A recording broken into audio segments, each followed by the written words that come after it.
To nation theory पर आपकी राय क्या है? क्या धर्म के आधार पर पाकिस्तान बनना चाहिए था? पहली बात तो जो उस समय के राजनेता लोग थे, जो उस समय के थे, उन लोगों ने सबसे बड़ी गलती किया कि हमारी जमीन, हमारा देश को एक लाइन खींच के चला गया, इधर इंडिया, इंडिया पाकिस्तान आप मान लिए, तो सबसे बड़ी बेवकूफी है। पहला डिसीजन होना चाहिए कि हमें रेड क्लिफ लाइन नहीं चाहिए, पूरा पाकिस्तान हमारा है। डूरन लाइन नहीं चाहिए, हमारे गांधारी का गांधार था और इधर हमको म्यांमार हमारा था। 1900 आजादी के केवल 10 साल पहले म्यांमार अलग हुआ था, 1937 में, 35 के अधिनियम के तहत 37 में कंप्लीट खत्म, पूरा अखंड भारत चाहिए था। अभी क्या ले आए यहाँ पर?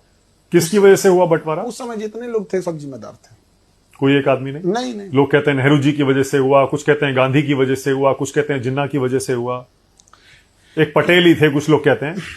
इन सब को हटा के अगर अंबेडकर साहब रहते तो सब समझ आते। सबसे बड़ी मिसिंग होती है, लोग अंबेडकर साहब को आजादी के टाइम अंडर एस्टिमेट कर देते हैं।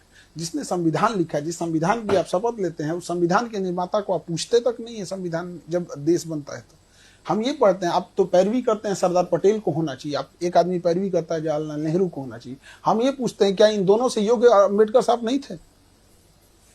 आप इन्हीं से पूछिए कि आप दोनों से योग्य थे कि नहीं थे। अंबेडकर साहब वो व्यक्ति थे जिनके हाथ में था एक अलग देश बनाना। 1932 रैमजे मैकडोनाल्ड प्रधानमंत्री, लंदन में बैठ के गोल में सम्मेलन चल रहा था, गांधी जी और वहां खड़े थे, वापस आए, इन्होंने कहा कि मुझे दलितों के लिए अलग देश नहीं चाहिए, बल्कि मुझे उनके लिए आरक्षण चाहिए ताकि मैं उनका उत्थान कर सकूं। क्या जिन्ना से कम पावरफुल थे अंबेडकर साहब? नहीं, उनकी देशभक्ति पे सवाल उठा देते हैं सब। अगर वो चाहते तो वो जैसे जिन्ना ने बनाया था बना सकते थे। सबसे योग्य कोई व्यक्ति था उस समय तो अंबेडकर साहब, जिसकी कोई चर्चा नहीं। उन्हीं को प्रधानमंत्री बनना बिल्कुल चाहिए होना था। चाहिए, तो सब लोग एक्सेप्ट कर लेते, इवन जिन्ना भी एक्सेप्ट कर लेता, इधर इंडिया भी एक्सेप्ट कर लेता, लेकिन अपना पर्सनल ईगो में वो एक इंसान छोटी जाति से आता, वहां भी दिखा दिया लोग।